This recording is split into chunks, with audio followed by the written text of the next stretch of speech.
वाला है। हुजूर गौस आज़म रहमतुल्लाह ताला अलैहि के इखलाक़ करीमाना बयान करने के लिए ज़ख़ीफ़ दफ़ातर चाहिए। मश्ता नमूना खरवार फ़कीर अर्ज़ करता है, फरमाया, हर मुसलमान चाहे कितनी ही नेकियां करे लेकिन अपने आप को गुनाहगार समझे और हर वक्त खुदा से अपने गुनाहों की मुआफ़ी मांगता और तौबा करता रहे। यानी हर मुसलमान के पास जो कुछ हो इसी में अपनी ज़िंदगी गुजारने की कोशिश करे, हराम और नाजायज़ ज़रियों से दुनिया का ऐश हासिल ना करे, यानी कनात अख्तियार करे। हर मुसलमान अपने हर मामले में सिर्फ खुदा पर भरोसा करे, अपनी मेहनत तदबीरों या इंसान को अपने कामों में कामयाबी का जरिया ना समझे, यानी तवक्कल करे। हर मुसलमान मुसीबत और तकलीफ पर सब्र करे और इसको बर्दाश्त करे। मुसलमान को हर वक्त ये ख्याल रखना चाहिए कि इसका हर काम खुदा को राज़ी और खुश करने के लिए हो, इंसानों को राज़ी और खुश करने के लिए नहीं। हज़रत शेख अब्दुल कादिर जिलानी रहमतुल्लाह ताला अलैहि ने गरूर तकब्बुर से बचने, सादा ज़िंदगी गुजारने, वक्त की पाबंदी करने, गैर मुस्लिमों के साथ अच्छा बर्ताव करने और हर मुसीबत को बर्दाश्त करके दीन की पाबंदी, खिदमत और तबलीग करने की तालीम भी दी। जिस मुसलमान ने अपने अंदर ये खूबियाँ पैदा कर ली, इसे तरक्की और कामयाबी ज़रूर नसीब होगी। अल्लाह ताला हमें ये खूबियाँ अता फरमाए, आमीन। हज़रत शेख अब्दुल कादिर जिलानी रहमतुल्लाह ताला अलैहि ने जिस तरह ज़ाहिरी इल्म हासिल करने के लिए आलिमों को अपना उस्ताद बनाया और इल्म का कमाल हासिल किया, इसी तरह रूहानी तरक्की और इल्म हासिल करने के लिए आपने अपने ज़माने के बुजुर्गों से ताल्लुक़ कायम किया और इनके बताए हुए तरीक़ों पर अमल करके रूहानी तरक्की हासिल की। इस्लाम में मुसलमानों के अंदर मजहबी जज्बा पैदा करने, दीन की पाबंदी का शौक़ और रूहानी क़ुव्वत को बढ़ाने के लिए बैत का तरीक़ा मौजूद है। आम मुसलमान किसी ऐसे बुजुर्ग यानी अल्लाह के वली के सामने दीन की पाबंदी का वादा करते हैं जो खुद शरीयत का पाबंद हो, वो शरीयत को अच्छी तरह जानता हो और इसका ताल्लुक खुद भी अल्लाह के किसी वली से हो। ऐसे बुजुर्ग के सामने दीन की पाबंदी का वादा करने ही को बैत कहा जाता है। जिसके सामने ये वादा किया जाए उसे पीर या शेख कहते हैं और वादा करने वाले को मुरीद कहते हैं।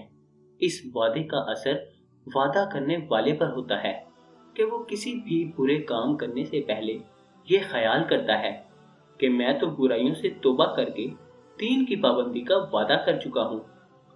इस ख्याल के आते ही वो बुराइयों से बचता रहता है। इसीलिए मुसलमानों को बुजुर्गों, वलियों से ताल्लुक़ पैदा करने, उनसे बैत होने और उनके बताए हुए तरीक़ों पर अमल करने की बहुत ताकीद की गई है। इमाम मौफूकुद्दीन इब्न कदामा ने फरमाया कि हम बगदाद में 561 हिजरी में फारिद हुए तो इस वक्त शेख अब्दुल कादिर जिलानी रहमतुल्लाह ताला अलैहि का बहुत बड़ा इल्मी शोहरा था। आपके इल्मो अमल और फतवा नवीसी का कोई सानी ना था। जब तालिबे इल्म बगदाद में इल्म हासिल के लिए हाजिर होता तो वो आपके बगैर किसी दूसरे की तरफ रुख ना करता।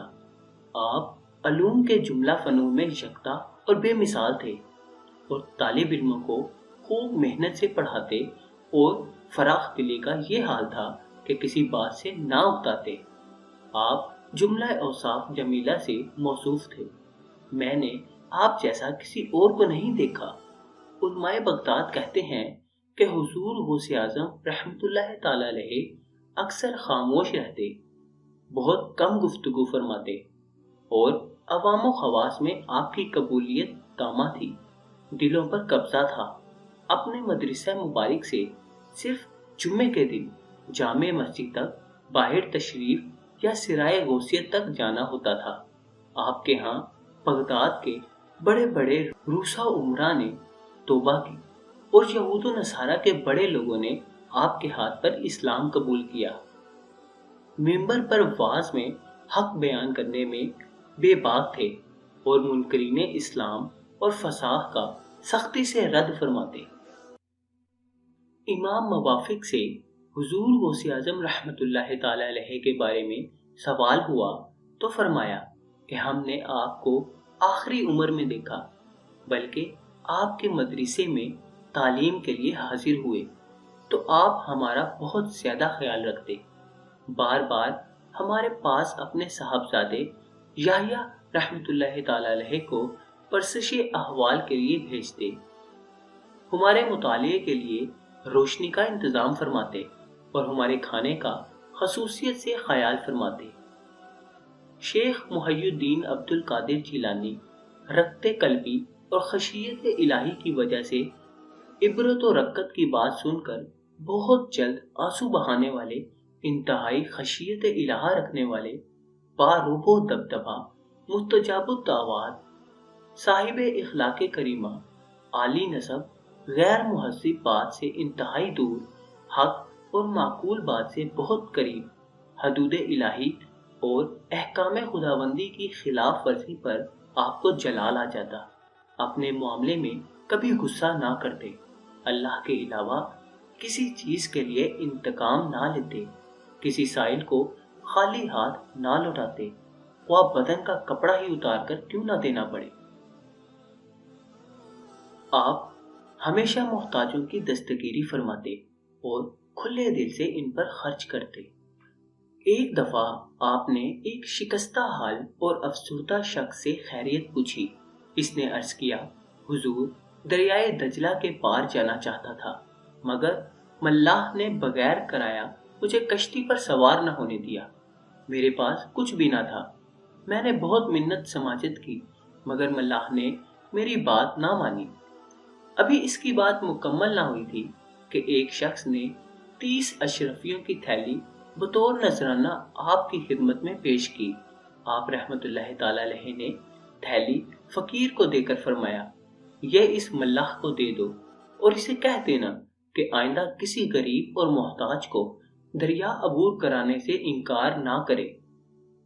پھر آپ نے اپنا کرتا اتار کر اس فقیر کو دے دیا، پھر 20 دینار سے یہ کرتا خرید لیا اور یوں اس غریب کی بھی مدد فرما دی۔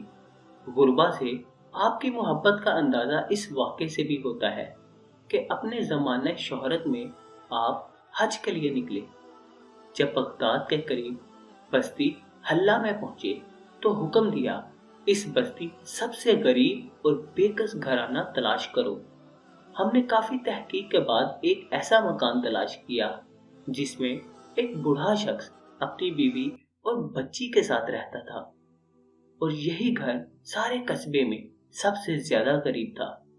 وہاں کے امیروں اور رئیسوں کو آپ کی آمد کا پتہ چلا تو انہوں نے اپنے ہاں قیام کی درخواست کی، مگر ان کے اصرار کے باوجود آپ نے اسی غریب کے ہاں ٹھہرنا پسند فرمایا۔ لوگوں نے آپ کی خدمت میں بطور نذرانہ نقدی، سونا، چاندی، مویشی اور کھانے پینے کی اشیاء کے انبار لگا دیے۔ آپ نے رفقا سے فرمایا، اس مال میں سے اپنا حصہ اس گھر والوں کے لیے وقف کرتا ہوں۔ رفقا نے بھی آپ کی موافقت تو پیروی کرتے ہوئے اپنا اپنا حصہ ان لوگوں کو دے دیا۔ سحری کے وقت آپ نے وہاں سے کوچ فرمایا۔ سبحان اللہ، وہ بوڑھا جو چند لمحے پہلے بستی میں سب سے زیادہ غریب تھا، آپ کے قدم مبارک کی برکت سے اب بستی کا سب سے مالدار شخص بن چکا تھا۔ سبحان اللہ۔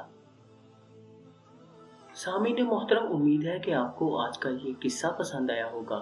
دوستو، اگر آپ کو آج کی ویڈیو پسند آئی تو ویڈیو کو اپنے دوستوں، عزیز احباب، رشتہ داروں کے ساتھ لازمی شیئر کریں اور ان کے نالج میں بھی اضافہ کریں۔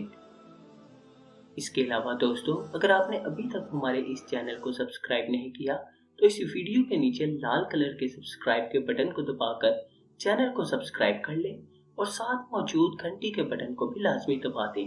اب آپ سے ملاقات ہوگی انشاءاللہ تعالی اگلے نئے قصے میں۔ تب تک کے لیے اپنا خیال رکھیے گا۔ اللہ حافظ۔